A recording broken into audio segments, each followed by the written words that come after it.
one.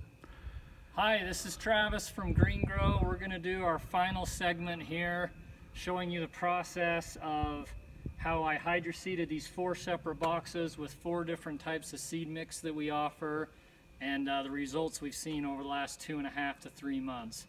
As a reminder, the whole process, or the whole point of this, was to illustrate the maximum potential hydroseed has under ideal circumstances, from really good soil prep and the fact that they are garden boxes. And I know the reality is people, for the most part, can't afford to have 10 inches of potting soil brought in on their whole yard.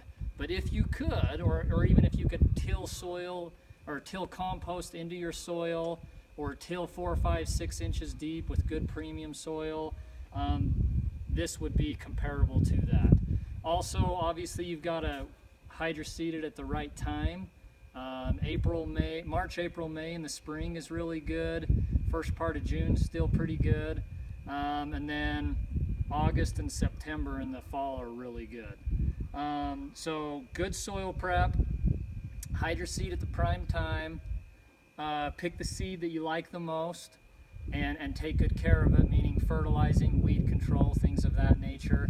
We just did a weed spray on these a week ago, and so now they're weed free. That's one of the biggest concerns I get from clients is the weeds.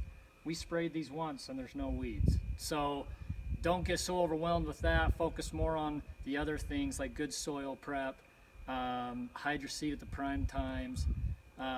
We have a first-year program. We'll take care of it for you for a very fair price. And then ultimately, the biggest thing I see mistakes on is watering. People just assume you can turn it on and that's it. You've got to make constant adjustments, and even more important, like react. If you'll react to when you see a dry spot or a spot that's not growing, typically it's dry. And it's not that usually it is getting some water, just not as much as the rest. So I'll have Aaron come in here real quick and just kind of show you the end result here of this cabin grass. You can see myself, I had some dry spot here with this makeshift sprinkler system. That's why it's brown there. But the part that got watered great over here, this looks absolutely fantastic. This is how our cabin mix can look if it's mowed regularly and taken care of.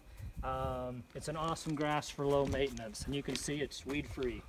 And then you come over here to like our bluegrass options. We have 2 different options here. Maybe Aaron could come in a little closer here. You can see this has a darker shade compared to the cabin mix. A nicer, like deeper, darker green. It's a little bit softer, and it does grow more aggressively, so you will have to, mow it more often and things like that. This is our premium bluegrass, which also looks great. A little bit darker shade than the standard sod quality mix.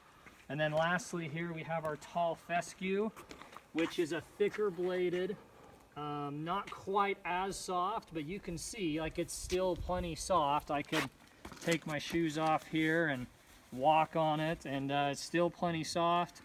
But the big thing with it is it has deeper roots and it's more drought tolerant. So anyways, all 4 good options. You can see once these are 3-month-old lawns, and so that's incredible. Most of our lawns don't progress as quick as these, simply because usually there's 1 or 2 of those key ingredients that are either missing, or like they're trying their best to water but they're not watering perfectly despite their best efforts, or maybe they ran out of budget and they couldn't afford the topsoil.